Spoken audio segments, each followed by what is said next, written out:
Halo, selamat datang kembali di Ilmu Gizi, bagian kebutuhan dan juga kecukupan gizi. Kita sebagai manusia itu membutuhkan gizi untuk terus bertahan hidup dan melangsungkan kehidupan kita. Maka dari itu, kita perlu mengetahui berapa kebutuhan gizi kita dan juga berapa kebutuhan kecukupan gizi kita. Untuk membedakannya, kebutuhan gizi ini merupakan jumlah zat gizi minimal yang diperlukan seseorang untuk hidup sehat. Sementara kecukupan gizi ini merupakan jumlah zat gizi yang diperlukan seseorang atau rata-rata kelompok agar hampir semua orang, yaitu 97,5% populasi, itu dapat hidup secara sehat. Jadi agar kita tetap hidup sehat, apa saja yang kita butuhkan? Ya tentu saja kita membutuhkan energi ya untuk keberlangsungan hidup kita. Benar, energi dibutuhkan oleh manusia untuk bergerak atau melakukan aktivitas fisik sehari-hari serta untuk mempertahankan kehidupan. Nah, dari mana sumber energi itu? Telah dibahas di pertemuan sebelum-sebelumnya bahwa sumber energi itu dapat diperoleh dari karbohidrat, lemak maupun protein. Nah, makanan yang kita konsumsi ada karbohidrat, lemak, protein, ini nanti akan diubah menjadi energi sehingga kita dapat beraktivitas kan? Nah, energi ini dapat juga disebut sebagai kalori dengan satuan kilokalori atau kalori. Nah, energi yang masuk di dalam tubuh kita itu harus sesuai loh dengan kebutuhan gizi. Serta energi yang masuk dalam tubuh kita juga harus sesuai dengan energi yang dikeluarkan. Nah, kemudian untuk mengukur kecukupan dari energi, kita itu perlu untuk mengetahui berat badan. Kemudian juga perlu untuk mengetahui energi yang berlebihan, masukannya seperti apa, kemudian energi yang dikeluarkan itu seperti apa. Nah, apabila masukan energi berlebih, ini nanti dapat menyebabkan gemuk, sementara ketika masukan energi ini kurang, ini akan menyebabkan kita kurus. Selanjutnya kita akan membahas faktor yang mempengaruhi kebutuhan dan juga kecukupan gizi kita. Yang pertama ini ada faktor pertumbuhan. Nah, faktor pertumbuhan ini ditandai dengan bertambahnya materi penyusun tubuh, dimulai dari kandungan sampai usia dewasa. Nah, zat-zat gizi esensial ini dibutuhkan banyak ketika kita masih dalam masa bayi maupun kanak-kanak, karena pada masa pertumbuhan kita membutuhkan banyak zat-zat gizi esensial. Selanjutnya ini faktor kedua ini ada umur. Semakin tua maka kebutuhan energinya ini juga semakin menurun. Pada usia produktif tentu saja energi yang diperlukan banyak, aktivitas bertambah, maka kebutuhan dan kecukupan gizinya juga banyak. Namun ketika sudah lansia atau lanjut usia, ini nanti aktivitasnya kan akan menurun dan hanya diperlukan untuk pemeliharaan sel saja kebutuhan dan kecukupan gizi tersebut. Sehingga ini kebutuhannya itu bisa turun mencapai 20%. Kemudian yang ketiga ini ada jenis kegiatan fisik dan juga ukuran tubuh, yaitu semakin banyak aktivitas fisik kita ini, maka energi yang diperlukan semakin banyak. Misal olahragawan kan nih, yang dibutuhkan ini kebutuhan gizinya ini banyak karena aktivitasnya sebagai olahragawan ini banyak sekali energi yang keluar dari tubuh, sehingga kita perlu asupan zat gizi untuk mengganti energi yang keluar. Kemudian untuk melihat dengan aktivitas fisik yang sama, orang yang berbadan besar ini membutuhkan energi yang lebih banyak daripada orang yang berbadan kecil. Faktor yang mempengaruhi selanjutnya ini ada keadaan sakit dan penyembuhan, yaitu ketika kita dalam kondisi sakit ya, seperti sedang infeksi, demam, atau kelelahan, maka akan terjadi perombakan protein tubuh. Oleh karena itu diperlukan protein untuk menggantikan protein yang rusak. Nah, pada kondisi tersebut maka konsumsi protein ini harus ditingkatkan, termasuk zat gizi lain ya, agar sakitnya cepat sembuh karena protein merupakan zat pembangun dan nanti juga dapat mempercepat penyembuhan atau regenerasi dari sel. Faktor yang selanjutnya ini ada faktor keadaan fisiologis khusus.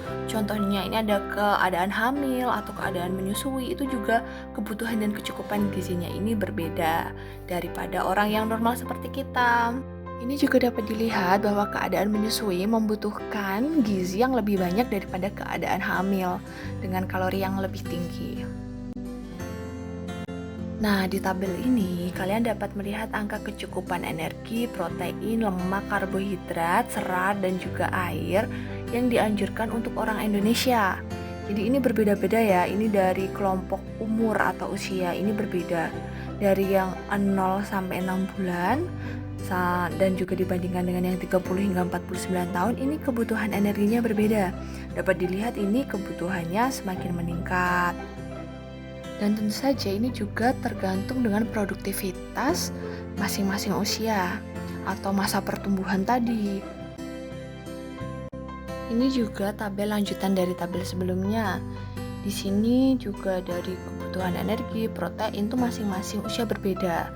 Ini juga ada penggolongan bahwa orang hamil dan juga orang yang menyusui, ini kebutuhan energinya ya pada trimester pertama ibu hamil, ini ada penambahan energi 180, proteinnya ditambah 20, ini bagi ibu hamil dan juga yang menyusui, untuk proteinnya tambah 20 daripada yang normal atau tidak hamil dan tidak menyusui ya.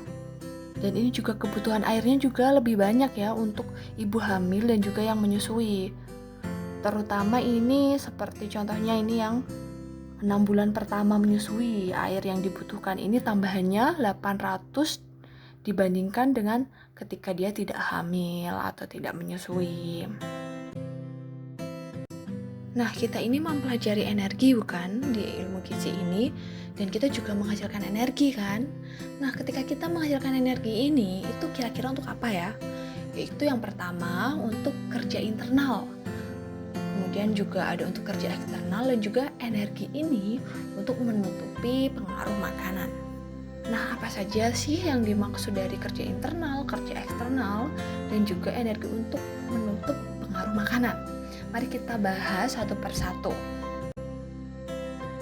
Nah, yang pertama ini ada untuk kerja internal.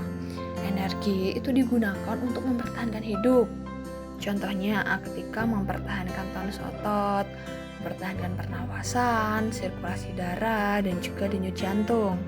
Jadi maksud kerja internal ini adalah kerja internal di dalam organ atau di dalam tubuh kita ya. Nah, energi untuk kerja internal di dalam tubuh kita ini disebut sebagai energi metabolisme basal atau EMB.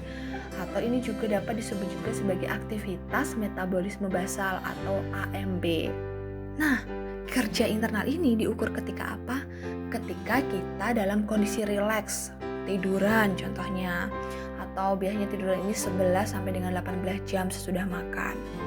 EMB ini juga dipengaruhi oleh luas permukaan tubuh, jenis kelamin, status kesehatan, dan juga kondisi fisiologis. Standar EMB ini adalah 1 kalori per berat badan per jam ya. Jadi perhitungannya seperti itu. 2, ini energi dibutuhkan untuk kerja eksternal. Nah, kerja eksternal ini itu biasanya dihasilkan dari energi yang dibutuhkan untuk melakukan kegiatan atau aktivitas fisik seperti berlari, berolahraga, berjalan, menyapu, menulis. Jadi ketika dibandingkan dengan kerja internal, kerja eksternal ini adalah yang kita menggunakan aktivitas yang lebih berat ya. Kalau internal kan ketika kita rileks, karena yang mau diukur adalah organ-organ di dalam tubuh kita, ingin tahu metabolisme di dalam tubuh kita. Kalau eksternal ini kita harus beraktivitas fisik seperti berjalan, berlari, karena yang diukur adalah kerja eksternal ya. Energi untuk kerja eksternal disebut juga energi aktivitas atau energi cost yang diukur melalui kegiatan yang dilakukan. Nanti digolongkan ada kerjanya ini sangat ringan, sedang atau berat. Kemudian yang selanjutnya adalah energi untuk menutup pengaruh makanan yang biasa disebut juga sebagai specific dynamic action atau SDA. Nah, energi untuk menutup makanan ini yaitu merupakan banyaknya energi yang dibutuhkan untuk mencerna dan mengangkat makanan dalam tubuh. Ini biasanya energi ini diukur 1 sampai dengan 3 jam sesudah makan.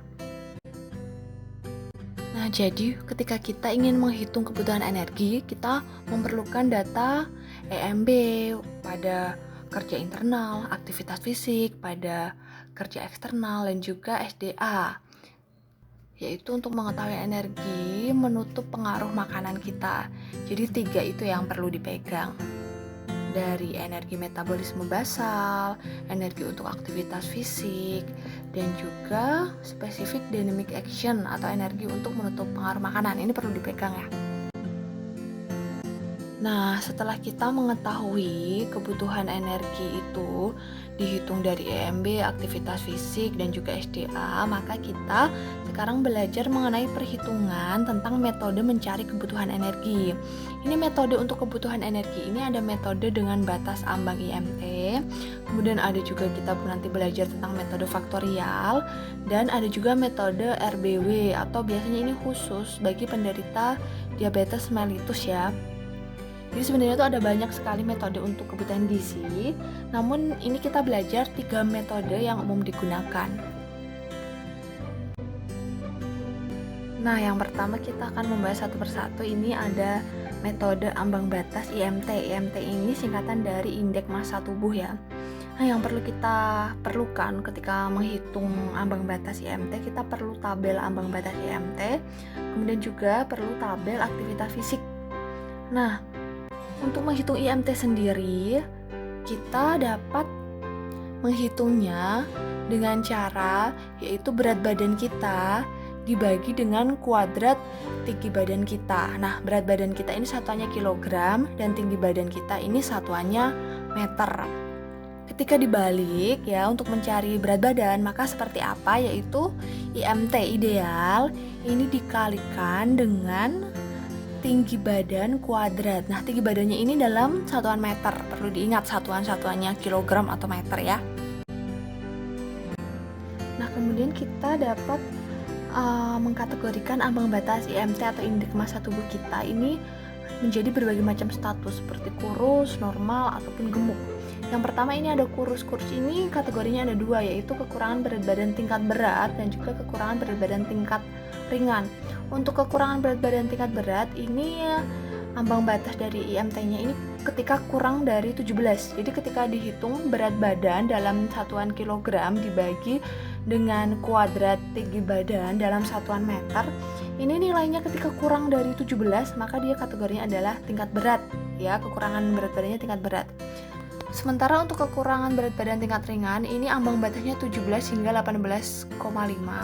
Kemudian untuk idealnya ini ambang batasnya lebih dari 18,5 hingga 25. Kemudian ini untuk gemuk ini dibagi menjadi overweight dan juga obesitas.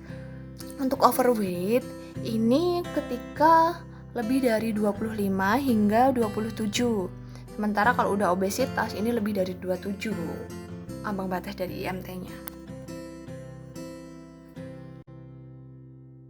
Demikian pembahasan mengenai kecukupan dan juga kebutuhan gizi. Selamat belajar dan rajin-rajinlah untuk berlatih soal-soal perhitungan.